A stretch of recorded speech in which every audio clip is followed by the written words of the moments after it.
1942년 10월 말까지도 볼가 강변에 있는 이 도시는 아직 무너지지 않았습니다.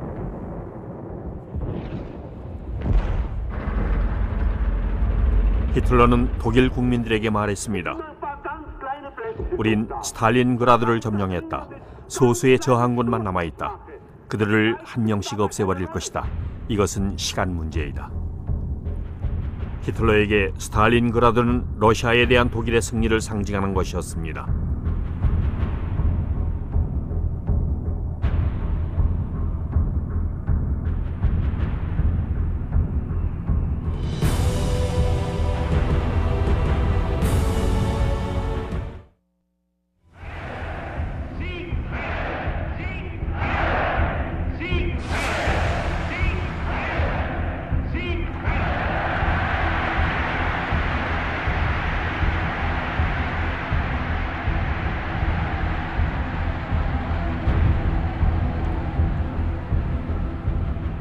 러시아에서 2년에 걸쳐 싸운 독일군은 이제 동구권 열강들을 위협하기 시작했습니다. 북쪽에 있는 레닌그라드가 독일군에 포위됐습니다. 독일군이 레닌그라드에 들어온 지 1년이 지났습니다.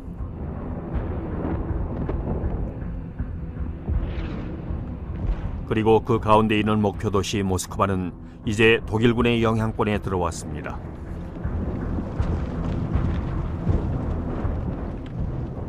남쪽으로는 바쿠 유전으로 향하는 행군이 카프카스 산맥에서 잠시 멈춰서 있었습니다.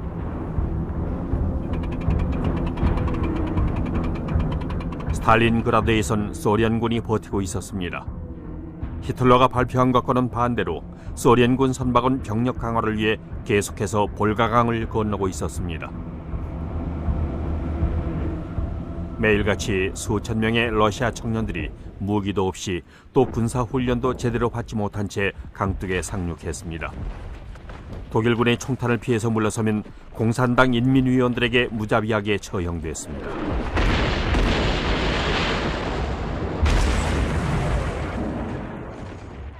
볼셰비키 혁명 기념일인 11월 7일 스탈린그라드를 사수하며 포위되어 있던 병사들과 최전선에 있던 소련 군대는 최고사령관 스탈린이 발표한 놀라운 선언을 들었습니다. 내일 거리에서 축하의식이 열린다는 내용이었죠. 게다가 모스크바를 구해냈던 주코프 장군은 이 소수의 저항 세력을 끝까지 싸우게 만드는 작전을 세웠습니다. 파울루스 장군이 이끄는 독일군을 스탈린그라드 안에 존속시키기 위해서였습니다. 볼가강 건너편에 있던 주코프는 비밀리에 병력을 모으고 있었습니다.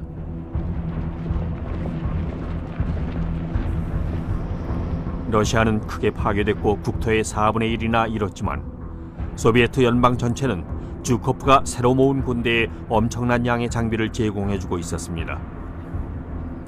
공장들은 우랄 산맥 쪽으로 이주돼서 재건축된 다음 하루 24시간 가동됐습니다.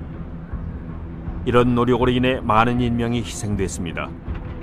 가혹한 1942년 겨울, 여자들은 냉방도 안 되는 열악한 작업장에서 추위와 배고픔을 참으며 일해야 했고 과로로 죽은 사람이 많았습니다. 하지만 그 덕에 러시아의 제품 생산량은 10배나 늘었습니다. 이제 미국도 소비에트 연방에 엄청난 양의 원조 물자를 제공했습니다. 연합군은 무르만스크 같은 소련 항구에 호위대를 조직해서 북대서양에 있는 독일군 잠수함의 위협을 줄여주고 있었습니다. 반공산주의는 잠시 보류됐습니다. 미국인들은 이오시프 스탈린을 엉클 조라고 불렀고 영국인들은 착한 조 아저씨라고 했죠. 러시아군에게 지원된 미국 물자는 지프, 탱크, 항공기, 트럭 외에도 콘비프 깡통이 있었습니다. 이 고기 깡통을 열 때 러시아 병사들은 제2전선을 열고 있다고 농담했죠. 스탈린을 포함한 모두가 연합군이 자기들의 고초를 덜어줄 거라 기대했습니다. 하지만 이집트에선 영국군이 독일군의 위협을 받고 있었죠. 사막전에서 몇 차례 승리한 롬멜이 육군 원수로 진급된 후 그의 탱크 부대인 아프리카 군단은 스웨즈 운하 쪽으로 위험한 진격을 감행하고 있었습니다. 그들이 엘 알라메인에 도착하자 대영 제국은 위기에 처했습니다.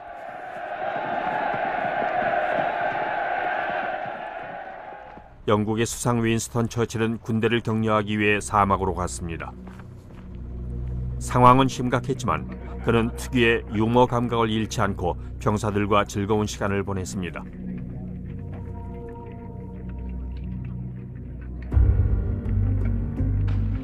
이때가 첫 번째 심장마비에서 회복된 직후였습니다. 그는 새로 임관된 몽고메리 장군을 만났습니다. 몽고메리는 처칠의 최선책이 아니었고, 그래서 사막에 있는 군인들은 약간 우려했습니다. 영국군, 호주군, 뉴질랜드군, 그리고 남아프리카군과 프랑스 자유군까지도요. 목사의 아들인 몽고메리는 이곳에 오자마자 엄격한 규칙과 규율을 확립할 새 프로그램을 시작했습니다. 성격이 신중한 그는 병사와 장비 모두 최고가 될 때까지 기다렸습니다. 일례로 새로운 미국의 셔먼 탱크로 속도와 힘을 향상시켰습니다.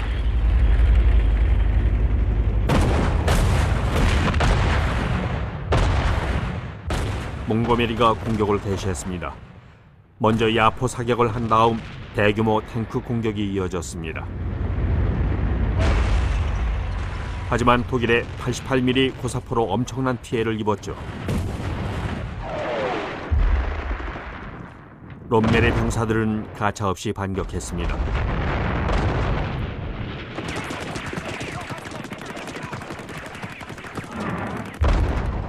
결국 이 전투는 1916년의 쏘엄 전투처럼 총검 돌격으로 변했고 양측 모두 사상자가 많이 생겼습니다. 이런 격렬한 전투에선 생존자가 많은 쪽이 이기는 겁니다. 롬멜이 아내에게 편지를 썼습니다. 우리는 적의 공세에 무너지고 있어. 그리고 히틀러의 메시지를 받았습니다. 현재의 위치를 굳건히 지키는 것 외에는 방법이 없으니 조금 더 물러서지 말라. 롬멜은 다시 아내에게 편지를 씁니다. 내 군대를 고난에서 구해내려니 머리가 터질 지경이요. 지금 우리는 인간이 겪을 수 있는 최악의 날들을 눈앞에 두고 있어. 그리고 덧붙입니다. 죽은 자들이 행운하여 모든 게 끝났으니까. 롬멜은 후퇴했습니다. 런던에서는 처칠이 그를 따르는 시민들에게 처음으로 좋은 소식을 발표했습니다. This is not the end. It is not even the beginning of the end. But it is perhaps the end of the beginning. 처칠의 목소리가 전 세계에 울려 퍼졌습니다. 영국의 늙은 사자가 히틀러에게 맞섰던 겁니다.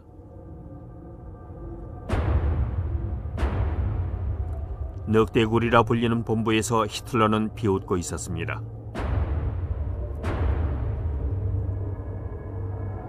이건 한 번의 후퇴일 뿐 전쟁은 계속된다고 말했죠.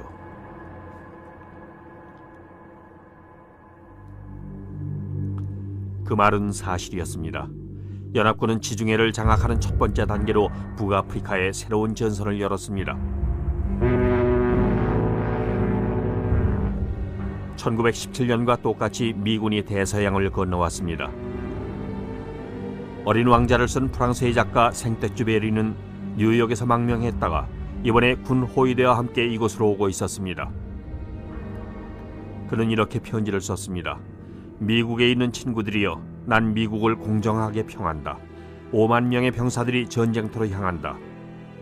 미국을 위해서뿐 아니라 인간성과 인간의 존엄성과 인간의 자유와 인간의 위대함을 위해서 말이다.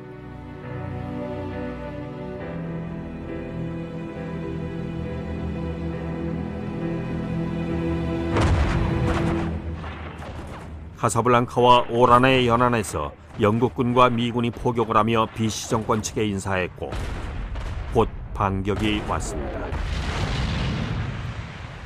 북아프리카는 여전히 독일과 손잡고 있는 비시 정권이 장악하고 있었습니다.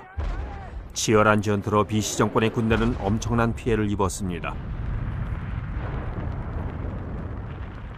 프랑스 자유군을 이끄는 드골 장군은 런던에서 라디오 연설을 했습니다.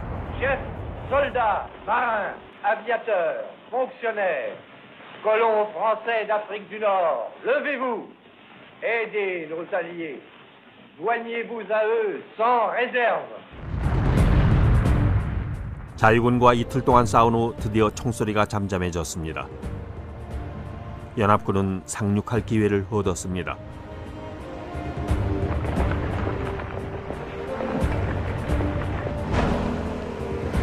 알제에선 실용주의자인 미국의 총사령관 아이젠하워 장군이 비시 정권의 군사령관 다를랑 제독과 협상했습니다. 다를랑은 프랑스에서 가장 끈질긴 반역자였습니다. 히틀러를 만난 적도 있었죠. 그는 전향하기로 결정했고 그 후 알제리와 모로코에는 프랑스군은 연합군과 합류했습니다. 몇 주 다를랑은 프랑스 저항군 대원에 의해 암살당했습니다. 북아프리카의 프랑스인들은 미군을 따뜻하게 환영했습니다. 주아부와 아프리카의 프랑스군도 한결 안심했습니다. 그들은 미군에게 총을 쏠 생각이 전혀 없었고 오히려 나중엔 미군과 함께 전투에 나섰습니다. 대부분의 프랑스 식민지 국가들이 그랬듯이요. 당시 원주민 병사라 불렸던 현지 군인들의 모로코와 알제리의 부대들도 이들과 함께했습니다.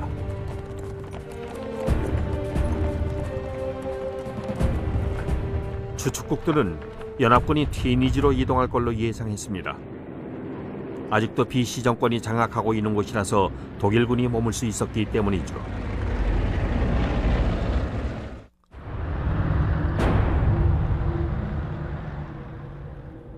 롬멜은 티니지 쪽으로 퇴각 중이었습니다. 그로부터 이틀 후 지중해 연안을 사수하기 위해서 히틀러는 이제껏 자유지역으로 남아있던 프랑스 남부지방을 침략했습니다. 히틀러는 비시 정권의 해군 기지가 있는 툴롱항을 점령하라고 명령했습니다. 자치권이 흔들리자 비시 정권의 제독들은 자기 함대를 침몰시켰습니다. 아군의 선박이 독일군이나 연합군 수중에 들어가는 걸 막기 위해서 아예 침몰시키기로 했던 겁니다. 이건 비시 정권으로선 아주 비극적인 결과였지만 히틀러에게도 좋은 소식이 아니었습니다.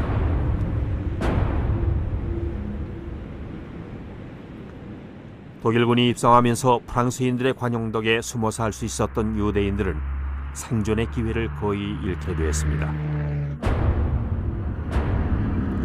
유럽 전역에 집회와 고발이 난무하는 등 불길한 분위기가 감도는 이런 상황에서도 유대인 아이들을 구해준 가정은 많았습니다. 카를드 브라우버의 가정이 그랬죠. 그는 벨기에의 은행가였습니다. 4명의 자녀가 있었지만 부인인 드니스와 함께 유대인 아이 둘을 숨겨주었습니다. 모니크 모겔스키는 12살로 기경인 생부는 어딘가에 몸을 숨기고 있었습니다.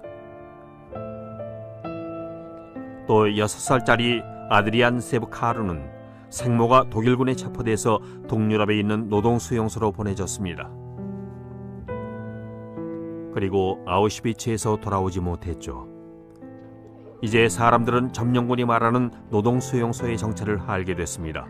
그건 죽음을 의미했습니다.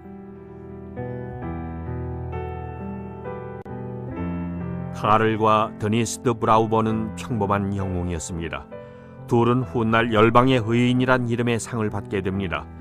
독일에 점령됐던 유럽 각지에서 2만 명 이상이 이 상을 탔죠.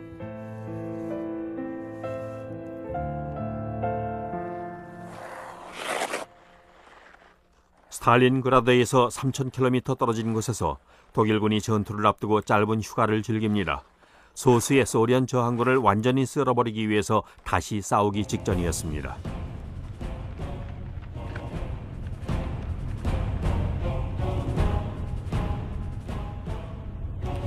독일군의 측면은 독일의 위성국가들에서 온 부대가 지켰습니다. 루마니아군, 헝가리군, 이탈리아군이었죠. 하지만 이들은 코앞에 도사리고 있는 위험을 전혀 몰랐습니다.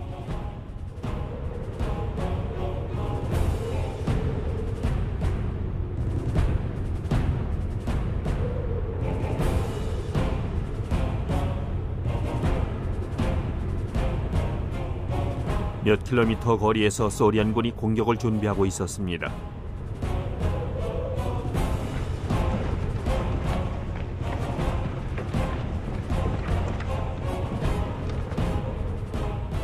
이들은 싸울 준비를 마쳤고 그 수는 100만 명이 넘었습니다. 이들은 적의 가장 약한 부분을 친 다음 스탈린그라드를 점령한 독일군을 포위할 예정이었습니다.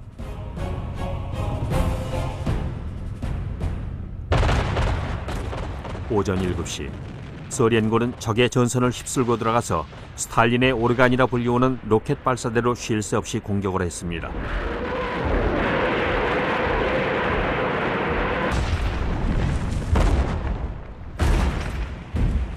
즈유코프의 거대한 군대가 공격을 개시했습니다.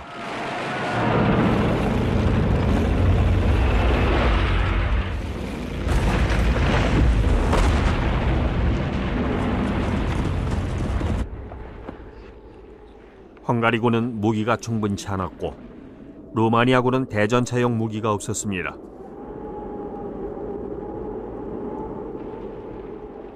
결국 이들과 이탈리아군은 다수의 전사자를 냈습니다.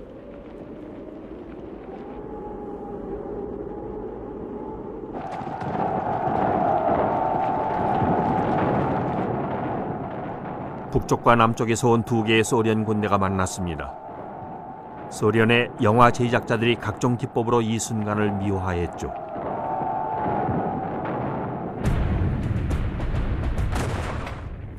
독일군은 소련 탱크들이 가까이 오는 걸 봤습니다. 파울루스 장군의 육중대는 스탈린그라드 안에 갇히게 됐습니다.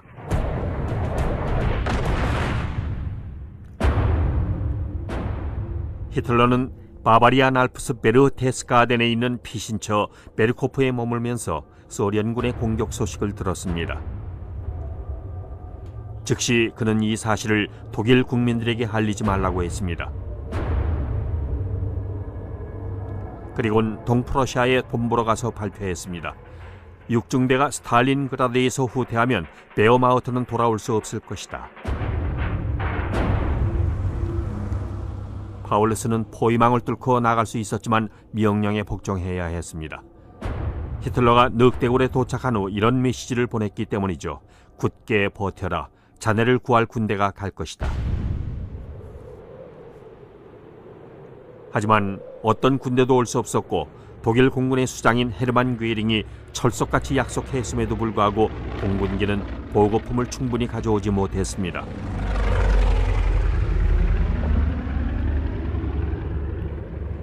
크리스마스 날 하루 식량이 빵 50g과 지방 12g으로 줄었습니다.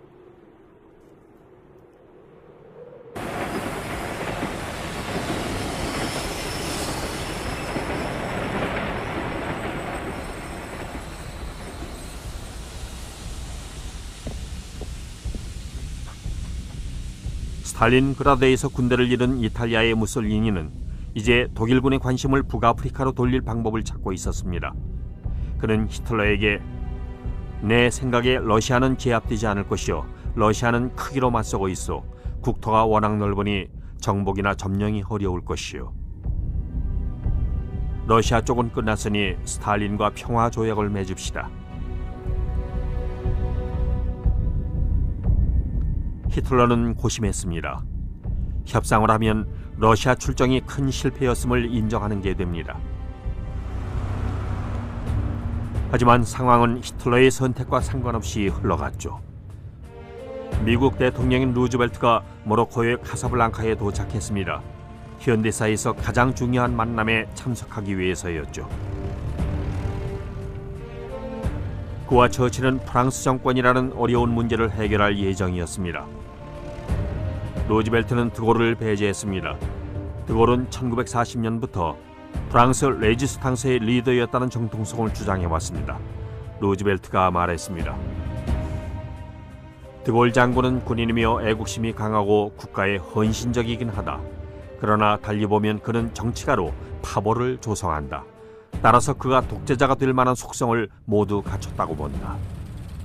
루즈벨트는 또 다른 프랑스 지도자를 카사블랑카에 초대했습니다. 지로 장군이었죠. 그는 1940년 독일의 포로가 됐다가 탈출했고 북아프리카에 도착한 후 두각을 나타냈습니다. 처칠은 계속 드골을 지지했고 그를 초대해서 두 장군을 화해시키려 했지만 쉽지 않은 일이었습니다.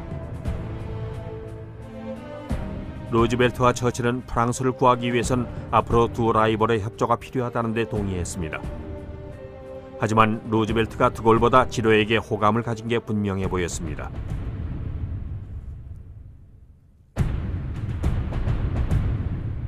그리고 기자회견을 마치면서 루즈벨트와 처칠은 가장 중요한 선언을 했습니다.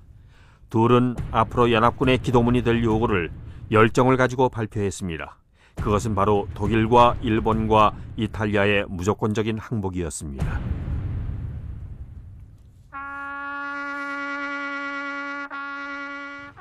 더 이상 협상은 없을 겁니다. 연합군은 추축국에 대항해서 끝까지 계속 싸울 겁니다. 그로 인한 인명피해는 엄청나겠죠. 그리고 많은 사람들은 소련에 힘을 실어주는 이 급진적인 태도 때문에 히틀러에 대한 독일군의 헌신이 더욱 강해질 거라고 생각했습니다.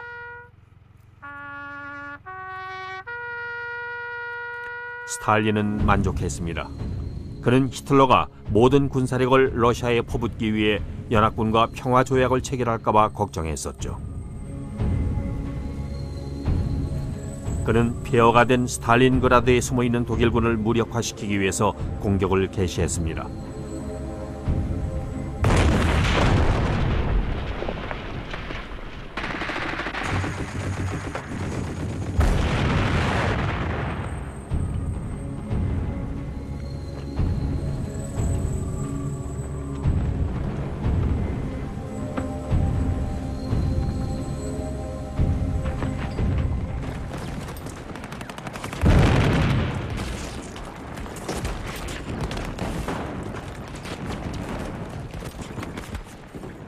붉은 깃발 뒤로 보이는 게 구경백화점입니다.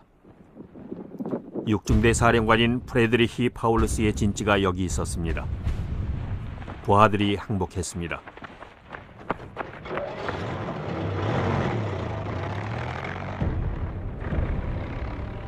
바로 전날 히틀러는 그를 육군 원수로 임명했습니다. 그래야 항복 대신 명예롭게 자결할 거라고 생각했던 겁니다. 하지만 전투 막판에 이질에 걸려 몸이 허약해진 파울루스는 히틀러의 말도 안 되는 명령에 반발해서 스스로 포로가 되기로 했습니다. 독일의 육군 원수 파울루스는 소련군에겐 특별한 상이었습니다. 파울루스는 소련 침공 계획인 바르바로사 작전을 직접 지휘한 장군이었습니다. 소련군은 어리둥절했습니다. 그 후 파울루스는 소련에 협조했고 뉘른베르크 재판 때는 카이텔 같은 수하사령관들에 대해서 증언도 했습니다. 파울루스는 1953년 석방된 후 동독에 정착했습니다. 그의 이런 반응은 히틀러의 터무니없는 정책에 대한 반발이었습니다. 그의 부하들도 같은 기분이었죠. 히틀러는 끝장날 것이다. 독일 포로들은 서툰 러시아 말로 이렇게 투덜거렸습니다. 우리는 집에 가고 싶다.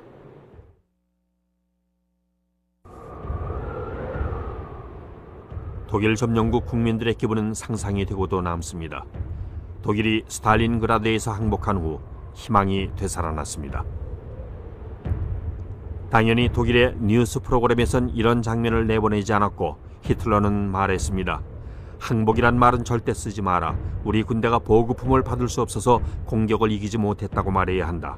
우리는 이를 희생이라고 해야 한다.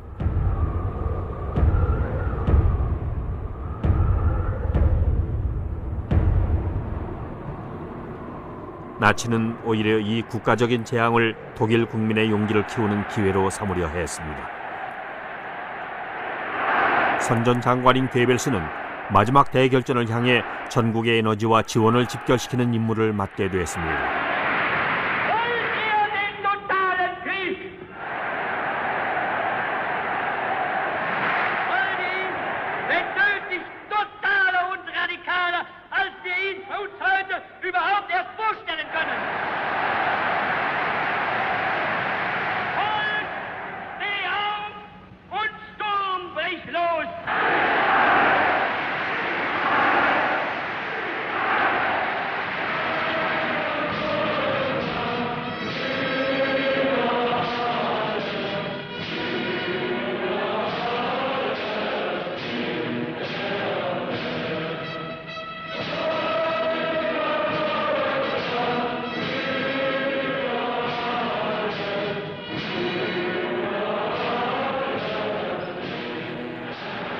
무아지경에 빠진 청중 중엔 알베르토 슈페어도 있었습니다.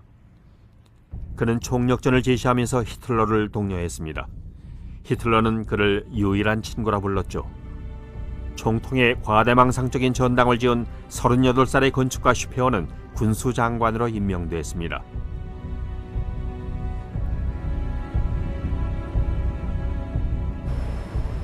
슈페어는 독일 군수산업의 중요성을 새롭게 했습니다. 그는 능숙한 조직책이었고 무엇보다 아주 철저한 나치였습니다. 그의 명령에 따라 수백만 명의 외국인과 유대인 민간인들이 잡혀 들어와서 지쳐 쓰러질 때까지 일하다가 죽어갔습니다. 독일에 점령된 프랑스는 러시아와 폴란드에 이어 가장 많은 노동력을 나치에 제공한 나라였습니다. 비시 정권은 강제 노동자 징용을 시작했고 60만 명의 프랑스 노동자들을 모집해서 독일로 보냈습니다.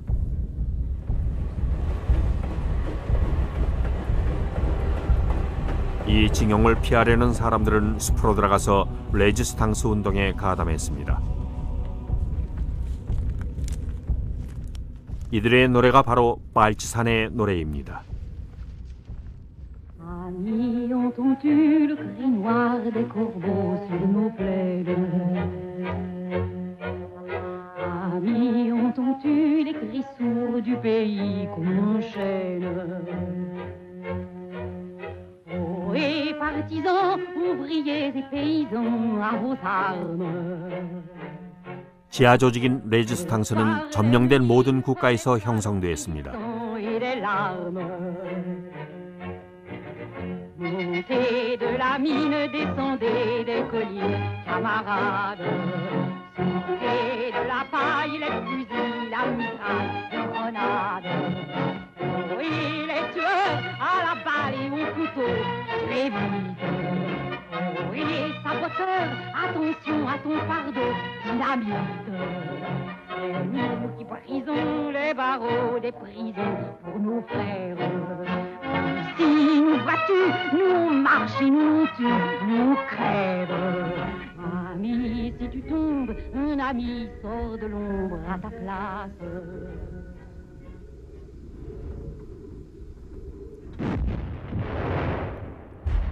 바르샤바 게토의 장벽 뒤에선 독일인들이 유대인 봉기에 대항하고 있었습니다.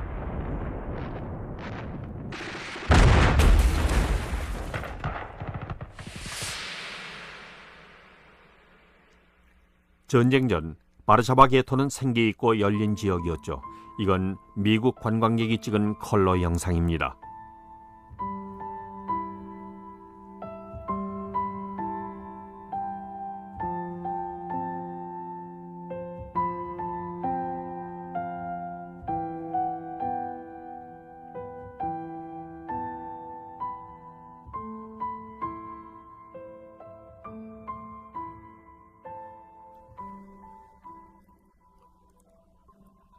(1940년) 나치는 바르샤바의 이 활기찬 지역을 혼잡한 감옥으로 만들었습니다.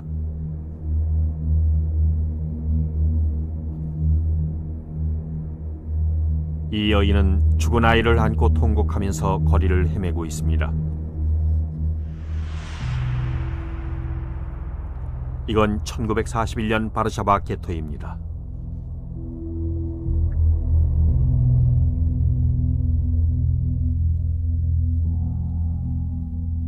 이건 1942년의 모습.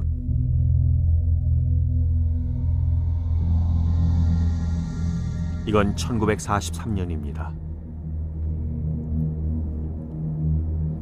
나치는 의도적으로 이들을 굶겼습니다. 죽거나 약해지게 해서 폭동을 막으려는 의도였죠. 하지만 유대인들은 무기를 손에 넣었고 죽기 살기로 싸웠습니다. 생존자들은 트레블링카 멸절 수용소로 이송됐고 사형당했습니다.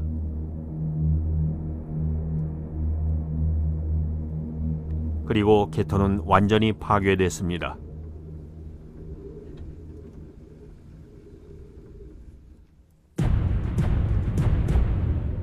그 무렵 연합군은 또다시 승리를 거뒀고 튀니스에 입성합니다.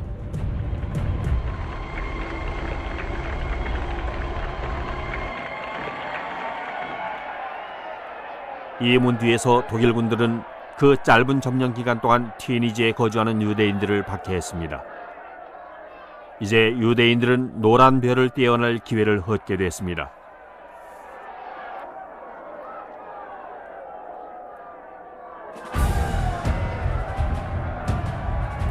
이탈리아 포로들에게 군중은 모욕적인 제스처를 보냈습니다.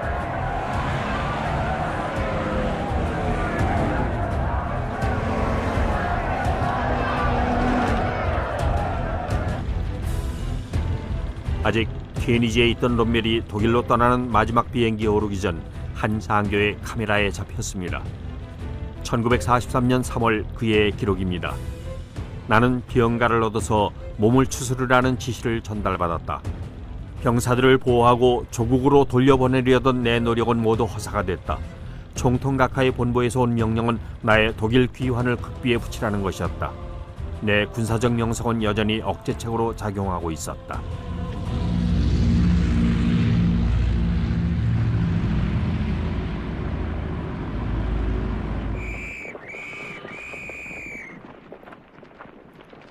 연합군의 포로가 된 아프리카 군단은 이제 미군 함대를 향해 기나긴 행군을 이어가고 있었습니다. 이들은 대서양 너머로 가게 돼 있었죠.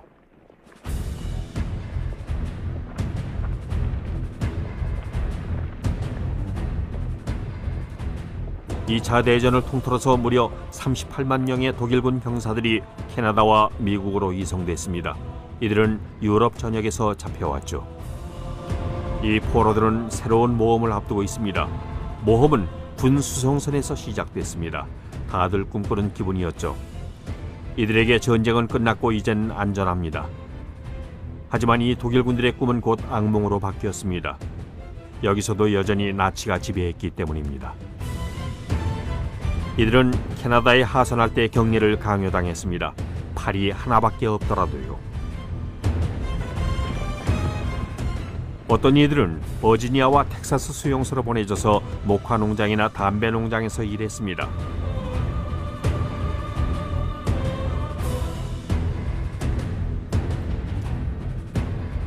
막사 안에선 나치의 규율이 포로들을 계속 탄압했습니다.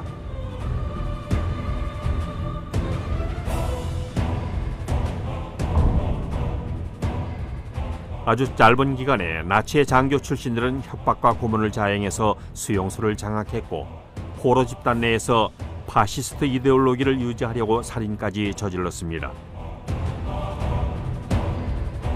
그리고 이 소식은 모든 전선에서 싸우고 있는 독일군 병사들에게 전달됐습니다. 연합군으로 전향해도 얻을 게 없다는 걸 알아야 한다는 교훈을 주면서 말이죠.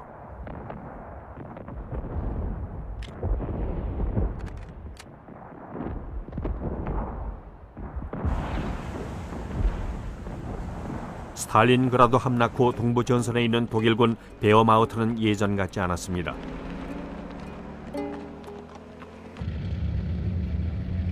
병사들 사이에 총통에 대한 소문이 나돌았습니다.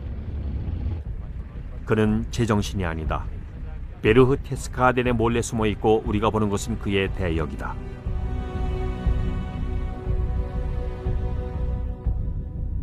하지만 베르흐테스가덴에서 연인 에바 브라운과 함께 있는 것은 분명 히틀러였습니다. 독일군이 스탈린그라드와 엘 알라메인에서 패배한 후 그는 달라졌습니다. 유명한 코스염이 회색이 됐죠. 폰쟁어 장군은 그의 외모를 주시하고 이렇게 표현했습니다. 피부는 탄력이 없었고 그렇게도 군중을 사로잡았던 그의 푸른 눈은 불면증으로 붉게 충혈됐다.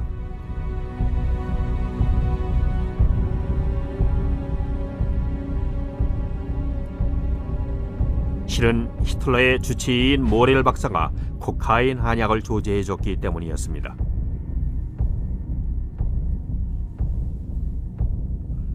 이건 1943년 4월 20일에 찍힌 모렐입니다. 비서관들과 최측근들이 히틀러의 생일을 축하하기 위해 모였을 때죠. 그는 겨우 54살이었습니다. 모렐 덕분에 히틀러는 행사에 참석할 수 있었지만 왼팔을 자유롭게 움직이지 못하는 모습을 보였습니다. 왼팔이 좀 떨렸습니다. 히틀러는 이때부터 파킨슨병의 징후를 보이고 있었습니다.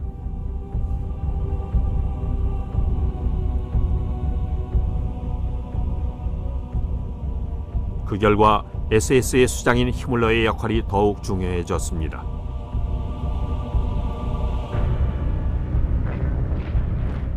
히틀러 청소년단 출신을 신병으로 들이는 SS는 슈투스타펠, 즉 나치 장교들로 이루어진 친위대입니다. 훗날 이들은 집단 수용소의 경비 임무를 맡게 됩니다. 이제 SS는 바펜 SS라는 무장 친위대를 창설하게 됐습니다. 이 엘리트 부대는 앞으로 히물러의 지휘하에 베어마우트를 대신할 것으로 예상됐습니다. 이제 베어마우트는 별로 충성스럽지 않았거든요. 히물러는 점령국에서 계속 신병을 모집했고 보스니아 SS 같은 광신자들도 나왔습니다.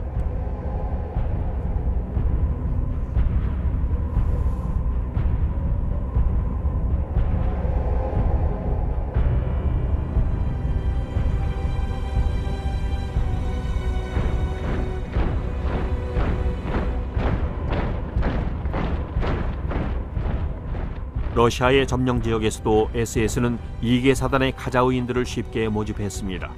그들은 차르 시대에 이미 유대인 대학살을 실행했던 것으로 유명한 자들이었습니다. 그들은 포악한 제15SS 기갑부대를 형성했습니다.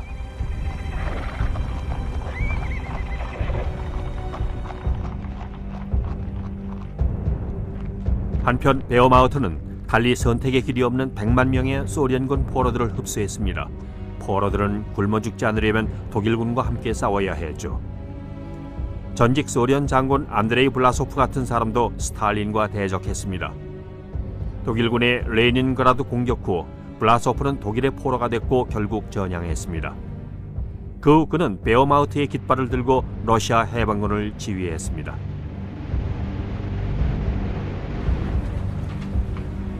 독일군은 이 외인 군단에게 최고급 무기와 장비를 제공했습니다. 천재적인 엔지니어 페르디난트 포르쉐가 디자인한 타이거 탱크 같은 거였죠. 88mm 포를 장착한 타이거는 가장 무서운 독일 탱크였습니다.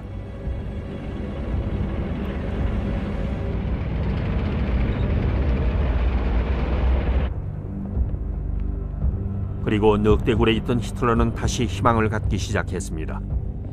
이제 붉은 군대를 쳐부술 망상을 다시 가질 수 있게 된 겁니다. 그가 공격하려는 곳은 쿠르스크였습니다. 러시아군은 최전선을 향해 밀어닥쳤고 독일군은 대규모 여름 공격인 치타델레 작전을 개시할 예정이었습니다. 역사상 가장 큰 탱크전이었죠. 2700대의 독일 탱크가 무려 3600대의 소련 탱크와 싸울 준비를 마쳤습니다. 기술적으로 우위에 있는 독일 타이거 탱크가 훨씬 우세할 것으로 예상됐습니다.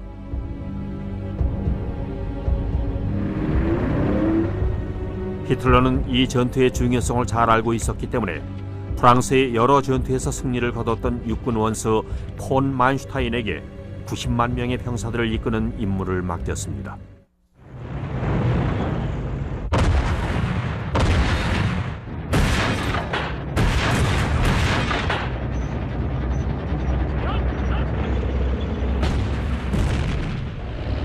타이거 탱크가 공격을 이끌면서 소련 전선을 통과했지만 소련군의 엄청난 대전차 방어에 맞서야 했고 이어서 탱크의 집중 포화를 맞이했습니다.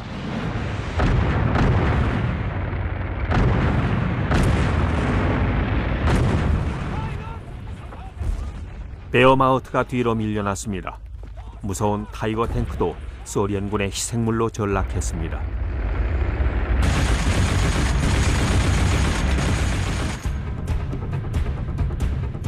소련군에겐 비밀 무기도 있었죠. 이니그마라고 하는 독일군의 암호 제조 기계를 영국군이 입수해서 해독에 성공한 덕분에 이제 소련군은 독일군의 비밀 명령을 고의할 수 있었습니다. 영국에 있는 소련의 첩보기관이 해독된 독일군의 작전 계획을 모스크바로 보내는 일을 맡았습니다.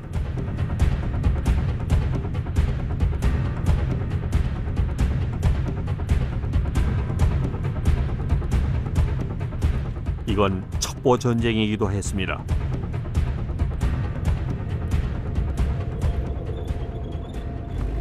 쿠르스크 전투의 결과는 독일의 참패였고 5만 명이 이 전투에서 전사했습니다.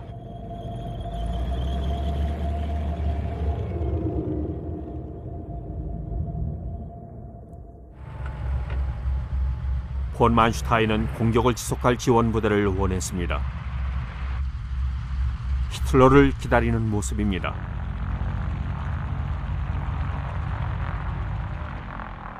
그는 즉시 말했습니다. 우리도 전사자가 많지만 러시아군도 마찬가지입니다. 우리보다 더합니다. 히틀러는 망설이는 듯 했습니다. 그는 몇 마디 투덜거렸습니다. 훗날 만슈타인은 편지에서 그가 나약해 보였다고 썼습니다. 만슈타인이 쿠르스크 전투의 전사자들 사진을 히틀러에게 보여주었을 때 이런 인상은 더 강해졌습니다. 전쟁이 시작된 후 이미 200만 명의 독일군 병사들이 전투 중 사망하거나 다치거나 실종된 상태였습니다. 아무리 히틀러라도 이를 만회할 수는 없었죠. 이젠 프랑스 전투에서 했던 블리츠크리그, 즉 전격전의 승리는 먼 얘기가 됐습니다. 쿠르스크는 전쟁의 전환점이었습니다. 히틀러가 공격을 멈춘 겁니다. 망상증에서 벗어난 그가 속기사들에게 이를 기록하라고 합니다. 만슈타인은 모든 걸 잃은 게 믿어지지 않았지만 히틀러는 동의하지 않았습니다.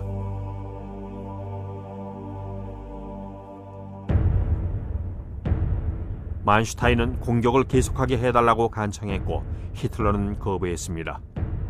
쿠르스크 전투는 끝났습니다. 지금 히틀러로선 연합군이 방금 상륙한 시칠리아로 지원군을 보내는 게 우선이었습니다. 올가미가 좁혀져 왔습니다. 상황이 빠르게 흘러갔습니다.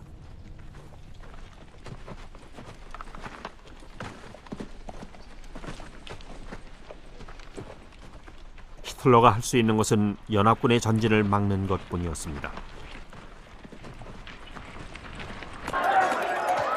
하지만 무솔리니의 몰락을 막을 수는 없었습니다.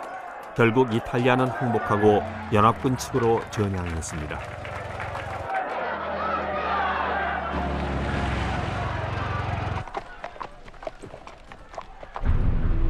새로운 이탈리아 정부는 무솔리니를 산속에 가둬놨습니다. 히틀러는 공수부대를 보내서 그를 구출해냈습니다. 히틀러는 무솔리니를 복귀시키려 했죠. 그래서 그를 이탈리아로 보내 독일군의 도움을 받아 파시스트 정권을 재건하게 했습니다.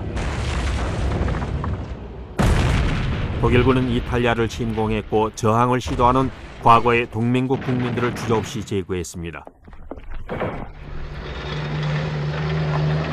독일군은 즉시 유대인을 찾기 시작했습니다. 로마와 밀라노, 제노바, 피렌체, 트리에스테에서요. 히틀러는 앞으로 연합군이 이탈리아, 특히 프랑스에 상륙할까봐 걱정이 컸습니다. 그래서 유럽 요새가 만들어졌습니다. 대서양을 성벽으로 삼아서 북으로는 노르웨이, 남으로는 스페인 국경에 이르는 어마어마한 요새 체계를 만드는 것이었죠. 롬멜이 유럽 요새를 지키는 임무를 맡았습니다. 그는 말했습니다. 우리는 반드시 영국군과 미군을 해안으로 후퇴시켜야 한다.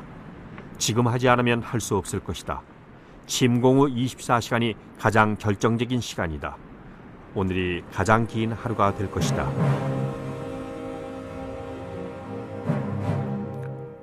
롬멜과 나치에게 이건 신들의 황혼의 시작이었습니다. 나치 독일의 마지막 몇 개월이었죠. 하지만 이 독일 뉴스 영화에서 선전 장관의 부인인 마그다 괴벨스의 초대를 받아 차를 마시러 간 롬멜은 당시 나치의 분위기가 어땠는지를 잘 보여주고 있습니다. 나치 이데올로기는 승리를 굳게 믿었고 의심을 극복하게 했습니다.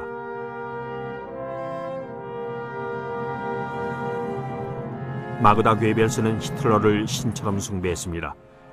그가 독일 전체를 광란의 죽음으로 몰아넣고 있었는데도 말이죠.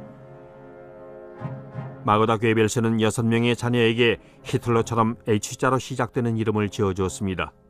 헬가, 힐데가르트, 홀딘, 헬무트, 헤드윅, 하이드룬이라고. 그녀는 독일 제국 최후의 날 이 아이들을 한 명씩 죽였습니다.